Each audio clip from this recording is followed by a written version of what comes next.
Terima kasih masih bersama kami dalam NTV Prime. Kita lanjutkan NTV Prime Dialog. Saya Doni Regaiser. Dan pemirsa, dalam sepekan mendatang, Timnas Indonesia asuhan Coach Shin Tae-yong akan meladeni Jepang di Gelora Bung Karno, Jakarta.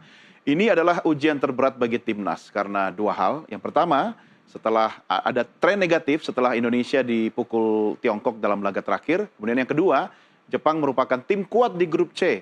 Dan sejauh ini begitu mulus menaklukkan Tiongkok, Bahrain, dan juga Arab Saudi. Lalu apakah 27 pemain yang sudah dipanggil STY merupakan nama-nama yang sudah tepat? Apa pengaruh ketidakhadiran Asnawi Mangku Alam yang selama ini selalu berada mengisi skuad timnas senior? Dan mampukah Garuda menangkis Samurai Biru Jepang? Kami hadirkan analis sepak bola Yesayas Octavianus. Bung Yes, apa kabar? Baik-baik, Bung Doni. Merdeka? Merdeka. Kita nggak janjian ini yang putih-putih. Ya? Betul. Kok bisa? Sebelumnya merah-merah ya? Iya. Ya. Satu frekuensi. Satu frekuensi. Yang penting kita semua semangat untuk dukung timnas kan? Pasti. Cuma pertanyaan saya dengan 27 nama pemain yang sudah dipanggil, nah, ini sudah nama-nama yang menurut Anda yang the best atau bagaimana? Untuk Indonesia apa? Untuk Indonesia, Indonesia. Saya kira Shin Tae-yong selama ini sudah bergaul, tidur, makan semuanya dengan sudah makan kerupuk kita ya. Bahkan sudah makan tahu, tempe, bakso, sudah menikmati kan kulinernya Indonesia, sehingga 27 pemain yang dipanggil udah pastilah yang terbaik ya. Tanpa Asnawi? Ya, tentu. Asnawi bukan seorang pemain yang memang sangat hebat saat ini. Ada yang lebih baik, terutama pemain keturunan. Jadi tanpa Asnawi juga tidak ada masalah menurut saya. Artinya kita nggak usah khawatir ya? Tidak perlu khawatir. Kontribusi Asnawi selama ini kan tidak terlalu baik. Ya, tidak terlalu baik. Walaupun dia bermain di liga luar negeri di Thailand, tetapi penampilannya di timnas standar saja. Oke. Sehingga kalau kali ini menghadapi Jepang, Shin Tae-yong tidak melibatkan Asnawi bukan masalah besar bagi kita. Karena yang kita hadapi Jepang. Jepang, ya. Dan juga di internalnya posisi Asnawi itu bisa diisi oleh 1, 2, sampai 3 pemain. Sandy Walsh ada di sana juga. Rizky Ridho juga bisa bermain sebagai bek kanan. Martin Paes turun ya? Iya, Martin Paes tetap di bawah Mister. Dan dia memang andalan kita saat ini. Dan yang terbaik ya, paling tidak. Ya. Oke, Bung Yes, yang kita hadapi ini bukan tim kaleng-kaleng. Betul, ya? betul. Jepang ini di grup C ini grup raksasa menurut saya. Iya. Apa yang bisa Anda sampaikan kepada timnas kita ini untuk menghadapi Samurai Biru ini? Iya, sebetulnya saya agak melebarin, agak panjang dikit. Ya, silakan. Jepang memang tim yang sudah memperlihatkan superioritasnya di grup C saat ini. Dari 10 pertandingan yang harus dilakukan oleh seluruh 6 tim, Jepang sudah melakoni 4. Dan 4 ini nilai maksimal adalah 12. Tetapi mereka dapat 10. Kehilangan 2 karena ditahan Australia imbang 1-1 di kandang sendiri. Dengan asumsi tinggal 6 pertandingan, 2 diantaranya melawan Indonesia, Jepang itu akan meraih 26 poin. Kira-kira menambah 16 poin lagi, sehingga dia di grup C ini kita anggap saja sudah tidak ada, sudah tiket gratis bagi dia untuk lolos. Saya nggak ada lawan ya? Ya, saya nggak ada lawan. Tinggal menyisakan 5 tim untuk lolos. Paling tidak peringkat kedua siapa dan 3-4 siapa untuk lolos ke putaran keempat. Ya, tapi artinya peluang timnas kita kan masih terbuka. Ya, ini bicara soal peluang kita. Saya mempunyai sebuah usulan ya kepada Ketua Umum PSSI Erick Thohir maupun Presiden Prabowo Subianto. Kita ini sudah mengeluarkan kos yang cukup mahal untuk membangun tim ini. Dengan sasaran menuju Piala Dunia 2026.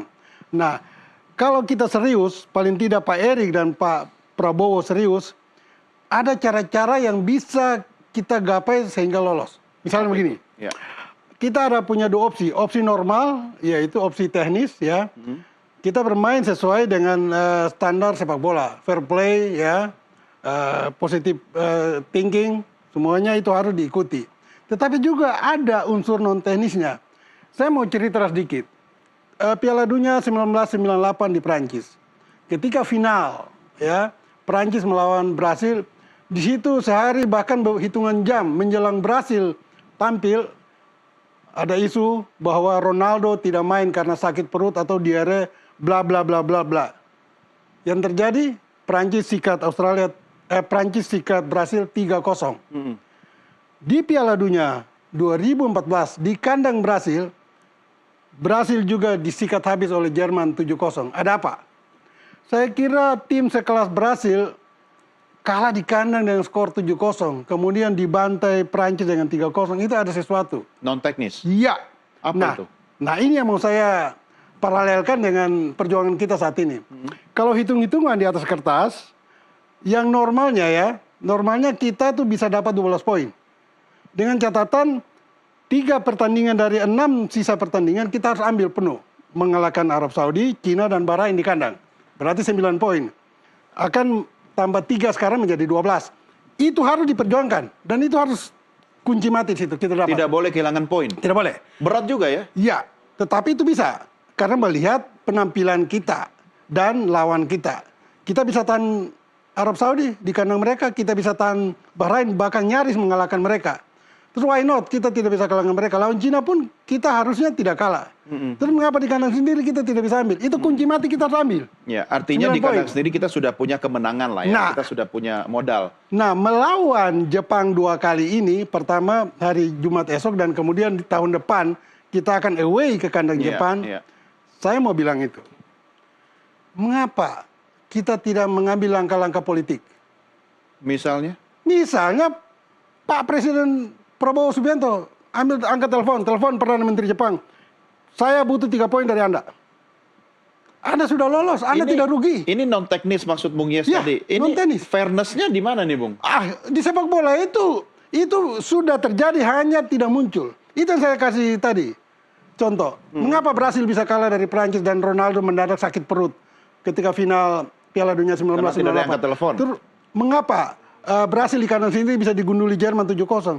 Ada unsur-unsur politik, artinya di sana bahwa ya isu-isu yang tersebar, ada masalah ekonomi Brasil yang perlu disubsidi oleh Prancis maupun Jerman saat itu.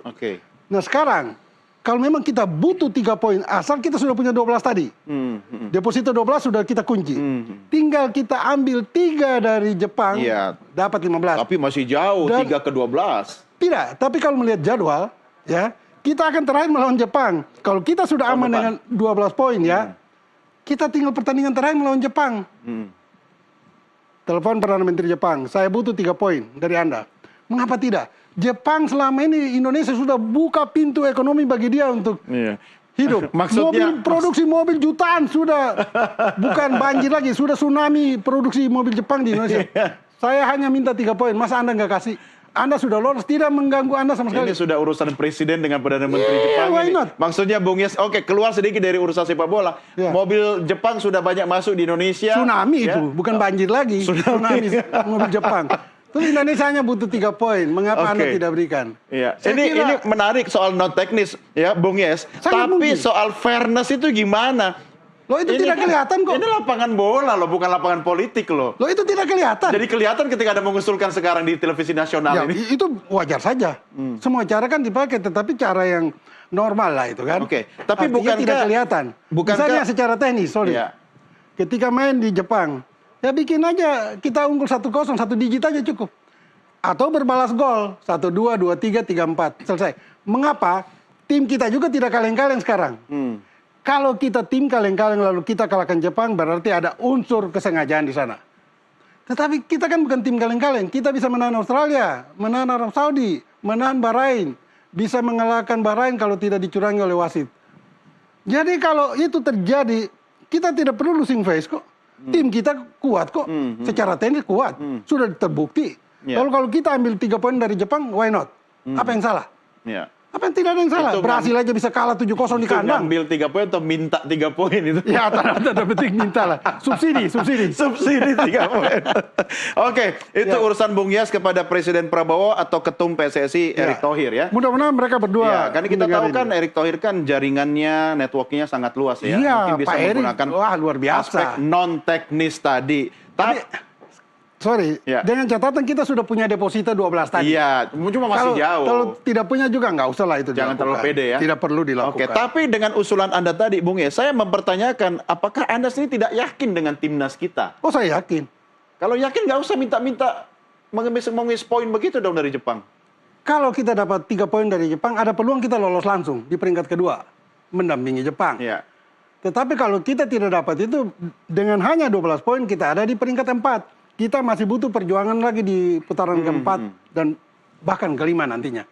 Kalau kita bisa potong Kompas, Iya, iya. ada peluang untuk itu. Iya, tapi kan Jepang juga kan belum aman-aman banget ya. Sudah aman, sudah pasti. Ini kuncinya besok tanggal 15 November di GBK, kita harus selamat dulu dari situ, Bu. Ya minimal dapat 1 poin sudah syukur alhamdulillah.